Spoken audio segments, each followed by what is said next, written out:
दोस्तों Donald Trump के US election जीतने से हमारा कोई लेना देना नहीं था, लेकिन फिर भी हम चाह रहे थे कि डोनाल्ड ट्रंप जीते, और वो जीते जिसके बाद में crypto investor, stock market investor, भैया जहाँ पे भी लोगों ने इन्वेस्ट कर रखा था हर जगह से उनको पैसे की बारिश होती दिखी और उनको फिर पता लगा कि हाँ भाई डोनाल्ड ट्रंप को जितवाना बिल्कुल सही था। लेकिन अब एक बात सोचो, अगर डोनाल्ड ट्रंप को आगे चल के अरेस्ट कर लिया जाता है, वो जेल में चले जाते हैं, तो क्या होगा क्रिप्टो करेंसी का या फिर स्टॉक मार्केट का या फिर जो भी बेनिफिट आपको हुआ है उन चीजों का, जो कि तब हुआ आपको जब ये प्रेसिडेंशियल इलेक्शन जीत गए, क्योंकि इनके ऊपर कई सारे क्रिमिनल चार्जेस लगे हुए हैं और उसकी हियरिंग होनी बाकी है। अगर उसमें इनको गिल्टी करार पाया जाता है तो शायद ये कई सालों के लिए जेल में जा सकते हैं। और अगर ये जेल में चले गए तो जितनी भी चीज़ों में आपको प्रॉफिट हुआ है और सारी मार्केट स्काई रॉकेट गई है वो क्रैश लैंडिंग कर जाएगी, क्योंकि 26 नवंबर को इनके केस की हियरिंग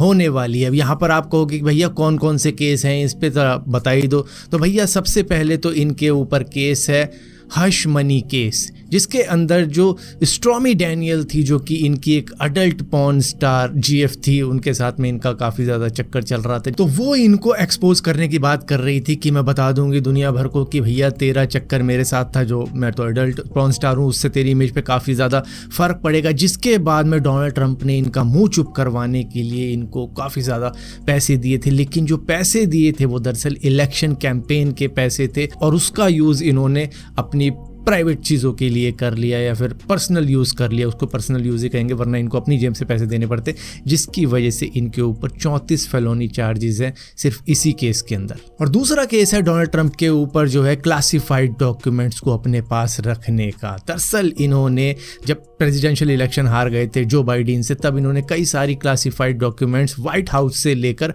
अपने पास रख ली थी और उसको इन्होंने मार ए लागो रिजॉर्ट में रखा हुआ था, जहाँ से ये फाइल्स मिली थी। जिसके बाद में इनके ऊपर इल्ज़ाम लगाया था कि इन्होंने सीक्रेट डॉक्यूमेंट्स का कुछ मिसयूज़ किया है, जिसकी वजह से ये एक और केस इनके ऊपर लगा हुआ है। और तीसरा आरोप इन पे ये लगा हुआ है कि जॉर्जिया इलेक्शन के अंदर इन्होंने कुछ अपना इंटरफेरेंस दिखाया था। दरअसल ये उस इलेक्शन के रिजल्ट को पलटना चाहते थे, जिसकी वजह से रीको एक्ट के तहत इनके ऊपर चार्जेस लगाए गए हैं, जो कि माफिया टाइप के जो ऑर्गेनाइज क्राइम होते हैं ना, उनसे जुड़े हुए केसेस पे लगाया जाता है। तो वो इन पे लगा हुआ है और वो इसलिए लगा हुआ है क्योंकि ये जॉर्जिया के ऑफिशियल्स के ऊपर दबाव बना रहे थे कि भैया रिजल्ट के अंदर कुछ चेंजेस लाने चाहिए, कि यहाँ पर वोट कम आया है, तो ये उसका थोड़े वोट बढ़वाने के लिए कह रहे थे कि ढूंढो, वोट गायब है शायद और ढूंढो। तो मतलब इस तरीके से रिजल्ट चेंज करवाना चाहते थे। और लास्ट और फोर्थ आरोप इनके ऊपर ये लगाया गया है कि इन्होंने दंगे करवाए थे न्यूयॉर्क के अंदर। दरअसल जिस टाइम पे इलेक्शन चल रहा था उस वक्त में इन्होंने काफ़ी ज़्यादा भाषण दिया था 2020 के आसपास में, जिसकी वजह से दंगे हो गए थे वहाँ पर।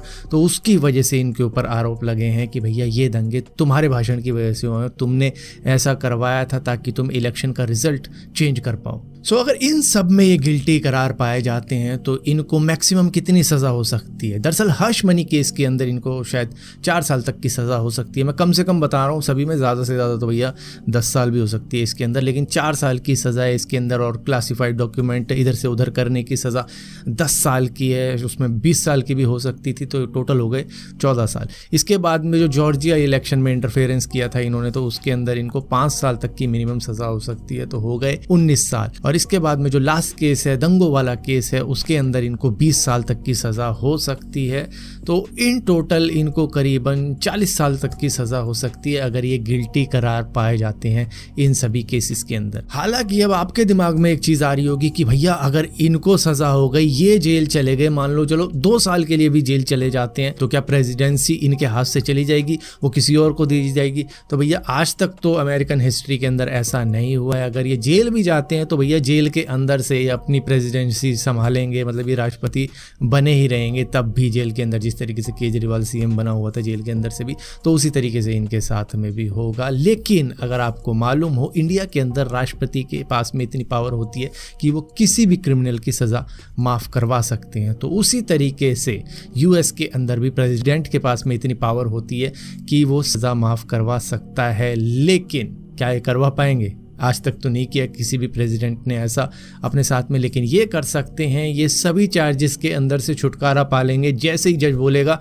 कि मैं तुझे 20 साल की सज़ा देता हूँ, ये कहेंगे लो भैया मैं अपनी पावर का यूज़ करता हूँ, मैं अपने आप को माफ़ करता हूँ, ये निकल जाएंगे। लेकिन एक केस ऐसा है जो है दंगों का, उसमें से ये खुद को माफ़ नहीं कर सकते क्योंकि वो स्टेट केस है जिसकी वजह से ये खुद को माफ़ नहीं कर पाएंगे उसके अंदर, और वो केस तो चलेगा। उसके अंदर अगर गिल्टी पाएंगे तो शायद इनको सज़ा हो सकती है। लेकिन अगर चलो स्टेट केस के अंदर भी अगर इनका कुछ होता है तो भैया वो केस इतना लंबा चलेगा कि इनकी उम्र निकल जाएगी, लेकिन कुछ होगा नहीं क्योंकि वहाँ पर भी वही सिस्टम है, तारीख पे तारीख, तारीख पे तारीख।